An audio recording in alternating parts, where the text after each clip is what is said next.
Hello and welcome back to the podcast. This is Places Please, Richard's Theatre Podcast, Galway Theatre Festival edition.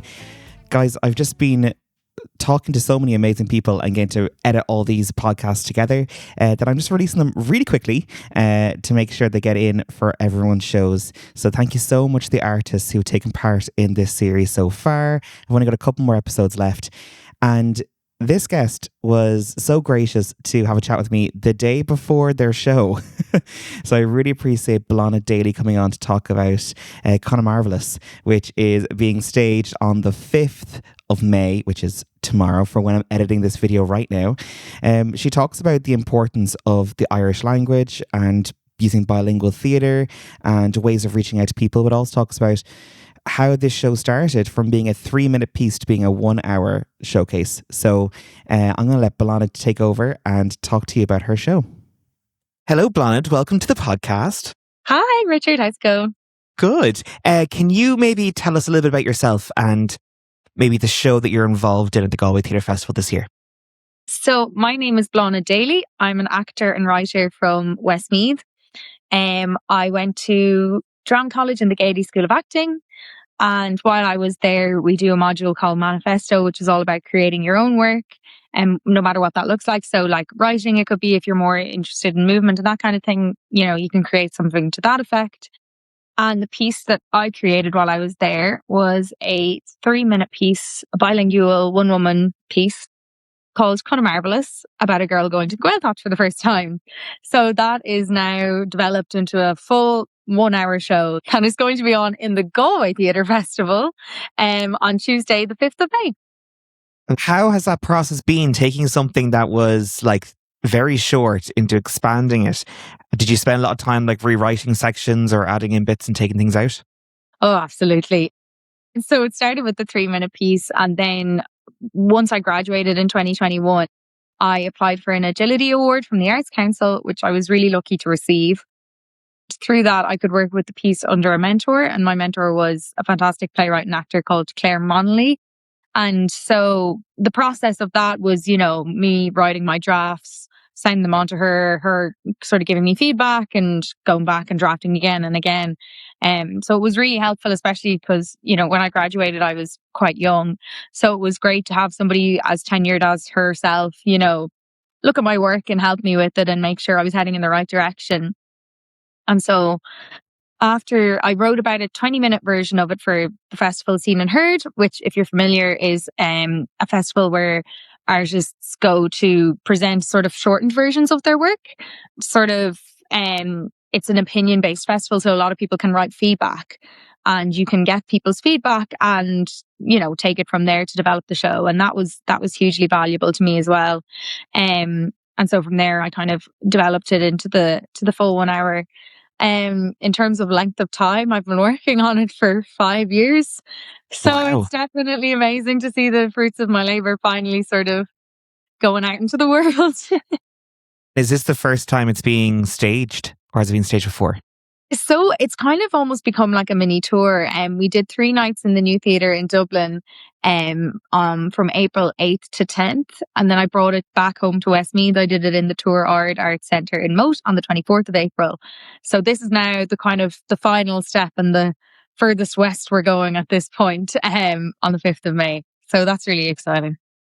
And you said it's bilingual as well. So have you always spoken Irish, or do you have that growing up, or when did you get more involved in speaking Irish?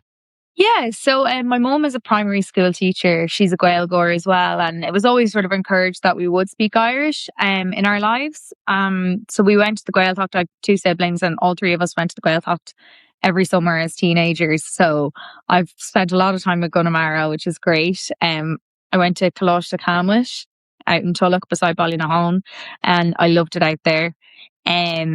So I've always and then as I went into college and stuff, I was determined to keep it up and to bring it into my work as an actor and as a theatre maker, because it is so important to me. And I think it's so important that we, are continually looking for innovative ways to use the language.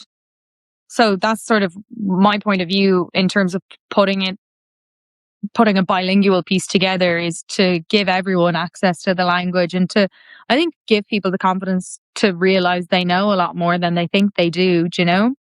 And in my work as an actor, I've been really fortunate that a lot of the work I do, most of the work I do is through Irish as well. And I love that as well. So I managed to keep my relationship with the language alive my whole life, which is great. And I think that's such an important message, is like the accessibility to the Irish language. I think sometimes we're scared off by maybe how it was taught in school when we were younger, and kind of presenting pieces of work that are in Irish, or sometimes in Irish and in English, having that bilingual aspect of like the accessibility part is really important too.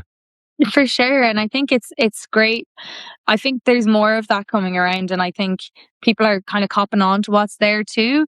Like there's a great show on TG Ceathair that's almost like accidentally bilingual called Leithre Gael, which is about GAA players. They'll pick a different GAA player for every episode, and you know, some of the people in that person's life will have Irish and will speak Irish on the show, but some of them won't, and it's sort of that accidental bilingualness of it, and I really like that, and there's something out there for everyone. So, you know, like that, if you're into your football or your hurling, that's there. If you're into the arts, there's so many amazing companies, theatre companies, producing companies doing some amazing bits at the minute. Brew Theatre have their piece that's going to be on in the Tybiark as well. They're a great theatre company producing work as Gaeilge. Phoebe Media, Macaulay, TG Ceathair, like there's all these companies out there doing amazing things, you know. I have to then ask then, kind of, where do you want this piece to go once you finish up in the Galway Theatre Festival? Do you have your eyes set on any venues that you'd like to perform at in the future? I'd love to take it to regional art centres and to kind of get it out there. And I think the nice thing about the story is, you know, it's relatable in a lot of different ways. Even if you haven't been to the Gaeltacht, you know, it's about a teenager going through all the rough things that a teenager goes through, and that thinking everyone hates you and not really knowing where your place is. And I think I would love just to bring it as far afield as I can in that way. And then kind of tying into that, I'd love to perform it in schools. Like I'd love for secondary school students to see it. And I think, you know, see themselves reflected in it as well. And also like that, see that the language doesn't have to be staring at your Irish book or trying to learn your shop picture as well, you know? So why is your show a show that people should go see this week? So people should go and see Connemarvellous because it's just a great laugh for a start. It's a good bit of crack. She's Aoife Nírian is the name of the character. And she's prickly, fiery, angry at the world, and the world, she doesn't seem to know how to handle it at all. despite the those who try and help her along the way. And I think there's a lot of fun to be had. There's some great relatable moments. There's some great nostalgia with it. There's a lot of if there's Westmeath fans out there, there's a lot of Westmeath love going on in there, and love for the country in general. There's lots of sort of, if you like a Cavan accent, you'll love it. So it's all just that the relatability of it, and also for any level of Gaeilge, if you're looking to try and learn a bit of Gaeilge, if you have your cúpla focal, if you are fluent, it's a good fun show that uses the Irish language in that innovative way. And I try and sort of slip in and out of the language quite, you know, in a flowing manner, so that people aren't sort of trying to keep up with large chunks of Irish and stuff like that. So people should go and see it if they fancy a bit of a laugh and a night out, and get a bit of Gaeilge in there too. You have me sold, so fair play to you. Bláthnaid, where is the show on again, and what dates? So it's on in the Town Hall Theatre Studio on Tuesday the 5th of May, and it is on at 8:30. I believe it might be sold out, but if not 100% sure. So give the Town Hall a ring if you do want tickets, and see if there might be some hidden somewhere. I love that. Thank you so much, Bláthnaid, for taking time out of your schedule to come on the podcast to chat to us and break legs in your show. Thank you so much for having me. You've been listening to Places Please, Richard's Theatre Podcast, hosted by me, Richard Brown. Audio engineering and editing by Conor Gill. Stay tuned for a sneak peek of our next episode. heavy themes come up in the play, but they're dealt with in this real Irish way, where it's like almost like daily, like it's kind of like casually spoken about or not spoken about. And I think I want people to come and see rooms to hopefully think like, oh, we're maybe moving beyond this way of communicating as Irish people.